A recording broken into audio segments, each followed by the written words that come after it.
نحمده ونصلي على رسوله الكريم أما بعد فأعوذ بالله من الشيطان الرجيم بسم الله الرحمن الرحيم قل إن الصلاة ونسكي ومحياي ومماتي لله رب العالمين কুরবানির জরুরি ফাজাইল ও মাসাইল সম্পর্কে আলোচনা।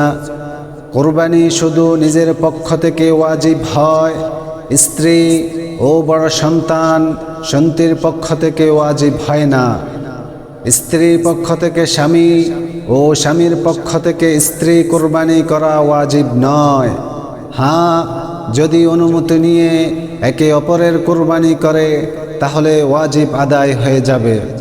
একান্নভুক্ত পরিবারের কুরবানির হুকুম: যদি কোনো লোকের 10টি ছেলে সবাই একান্নভুক্ত থাকে তাহলে শুধু পিতার উপরই কুরবানি ওয়াজিব হবে। আর যদি ছেলেরা নিসাবের মালিক হয় তাহলে তাদের কুরবানি পিতার উপর ওয়াজিব হবে না। যদি কোনো বালেগ সন্তান নিসাবের মালিক হয় তাহলে তার উপর ভিন্নভাবে কুরবানি করা ওয়াজিব। কোনো স্থানে মানুষ 1 বছর নিজের নামে, 1 বছর ছেলের নামে, 1 বছর স্ত্রীর নামে কুরবানি করে, অর্থাৎ প্রতি বছর নাম পরিবর্তন করে, কিন্তু এইরূপ করা জায়েজ নেই। বরং যার উপর কুরবানি ওয়াজিব হয় প্রতি বছর তারই নামে কুরবানি ওয়াজিব, অন্যের নামে নয়। অন্যের নামে কুরবানি করলে তা আদায় হবে না।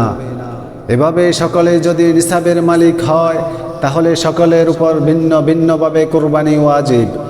যদি নিজের নামে কুরবানি না করে অন্যের নামে করে তাহলে তার নিজের জিম্মায় ওয়াজিব বাকি থেকে যাবে। মিরাস বন্টন না হওয়া অবস্থায় কুরবানির পদ্ধতি: পিতা মারা যাওয়ার পর সাহেবে নিসাব অর্থাৎ যাকাতের নিসাব পরিমাণ সম্পদের মালিক কয়েকজন ভাই একত্রে বাস করে আর তাদের মিরাস এখনো বন্টন করেনি। এখন প্রশ্ন হলো, তাদের সকলের পক্ষ থেকে একটি কুরবানি দিলে চলবে কিনা? বর্ণনা অনুযায়ী তাদের প্রত্যেকের পক্ষ থেকে পৃথক কুরবানি অর্থাৎ একটি করে বকরি কুরবানি দিতে হবে, অথবা গরু বা উটের 7 ভাগের 1 ভাগ কুরবানি দেওয়া ওয়াজিব।